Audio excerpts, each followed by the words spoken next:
ਇਹ ਮੇਰੇ ਮੰਨਣ 'ਚ ਗੱਲ ਨਹੀਂ ਹੁੰਦੀ ਵੀ ਰਾਤ ਨੂੰ ਬਦਨ ਪਟਾਕੇ ਮਾਰਦਾ। ਹੁਣ ਵੀ ਤਾਰੇ ਨਿਕਲਦੇ ਰਾਤ ਨੂੰ, ਲੇਕਿਨ ਸਾਡਾ ਬਦਨ ਪਟਾਕੇ ਨਹੀਂ ਮਾਰਦਾ। ਬਹੁਤ ਤੇਰੀ ਚੂਲ ਜਾਂ ਕੋਈ ਬਾਈ ਬੂਈ ਟੁੱਟੀ ਹੋਣੀ ਮੰਜੀ ਦੀ, ਗੌਰ ਕਰੀ ਜਰਾ।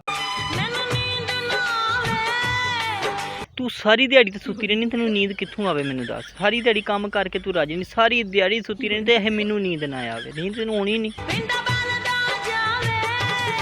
ਨਾ। ਗਰਮ ਸ਼ਾਵਾਂ ਖਾਇਆ ਕਰ, ਅੰਬਾਂ ਦਾ ਮੌਸਮ ਆਉਣ ਡਿਆ, ਇੰਨੇ ਅੰਬ ਗਰਮ ਨਾ ਖਾ, ਤੇਰਾ ਪਿੰਡਾ ਬਲਦਾ ਜਿਹੜਾ। ਕੀ ਗੱਲ ਅੱਗ ਦੇ ਵਿੱਚ ਲੰਮੀ ਪਈ ਤੇਰਾ ਪਿੰਡਾ ਬਲਣ ਡਿਆ, ਮੈਨੂੰ ਦੱਸ। ਕਿ ਅੰਬ ਗਰਮ ਬਹੁਤੇ ਖਾ ਲਏ? ਲੋਕੀ ਸੌ ਜਾਂਦੇ ਨੇ ਸਾਰੇ। ਸਾਰੀ ਦਿਹਾੜੀ ਲੋਕ ਕੰਮ ਕਾਰ ਕਰਕੇ ਥੱਕੇ ਹੁੰਦੇ, ਉਹ ਸੌਣ ਨਾ ਤੇ ਹੋਰ ਕੀ ਕਰਨ ਮੈਨੂੰ ਦੱਸ। ਤੇਰਾ ਤੇ ਬਦਨ ਪਟਾਕੇ ਮਾਰਦਾ, ਉਹ ਹੁਣ ਥੱਕੇ ਪਏ, ਉਹਨੇ ਸੋਣਾ ਹੀ ਆ।